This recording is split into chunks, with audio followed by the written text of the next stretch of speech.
Hillary 2.0. Ooh, that's the focus of tonight's angle, part one.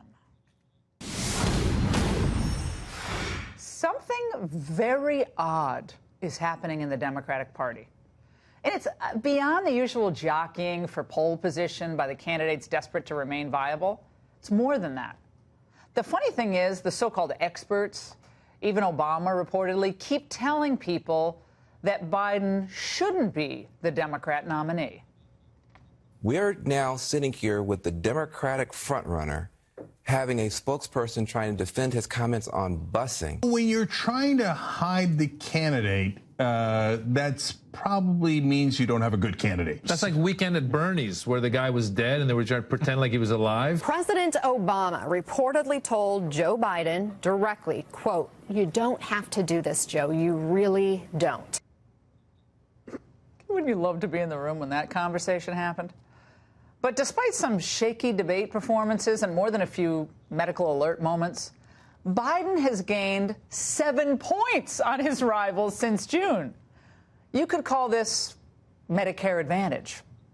He now has a double-digit lead over his 2020 rivals. But there are reasons for concern. The closer you look at Biden, the more it all comes into focus. Doesn't this begin to feel like the Hillary campaign? The frailty, the flip-flops, the conflicts abroad, and, of course, the messy family life.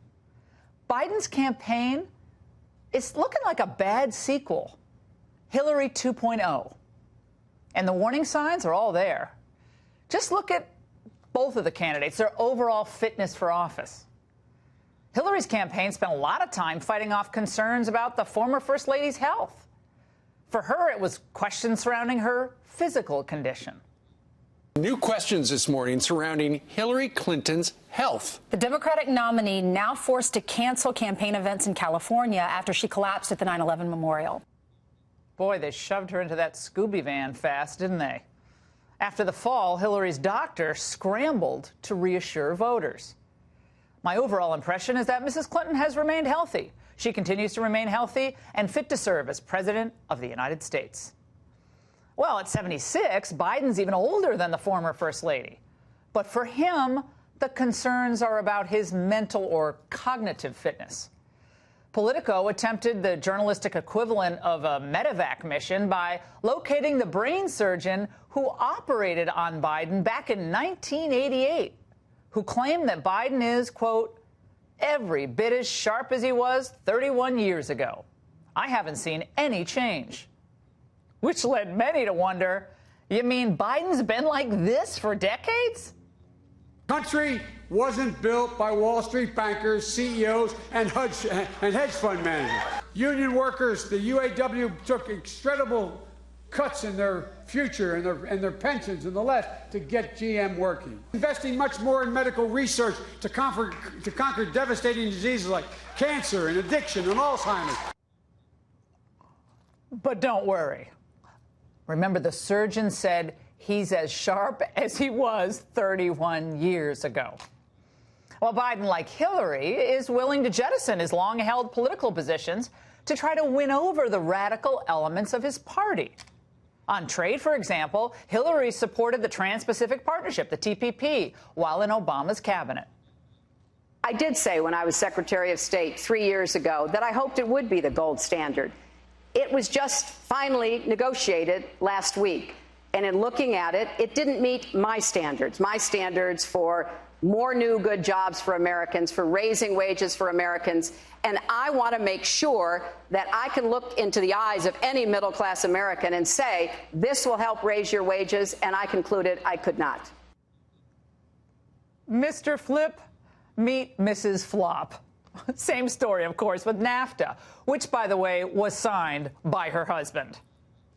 I think that everybody is in favor of free and fair trade, and I think that NAFTA is proving its worth. I said I would like to renegotiate it when I ran back in 2008.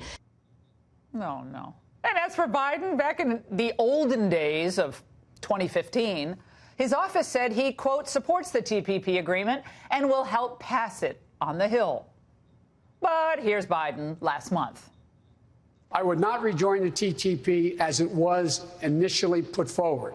I would insist that we renegotiate pieces of that. Wait, did he say TTP? We forgot that in our gaffe montage. Oh, my God. You see, his ancient position of 4 years ago was the establishment Democrat position. It was pro-free trade and pro-globalization, no questions asked. But that's not where the energy of his party is today. Biden, like Hillary, is trying to placate the socialists in the ranks of the party to blunt the candidacies of Warren and Sanders. That's why they do that. And then there are the messy family matters. Hillary had Bill's seedy reputation and the anvil of the Clinton Foundation around her neck. That was a personal slush fund financed by oligarchs who wanted guaranteed access to the next president. As for Joe Biden, he has his son Hunter, the lucrative business deals in the Ukraine, and Hunter's Chinese business deals, which the former VP helped facilitate during his official travel. And that's part one of the angle.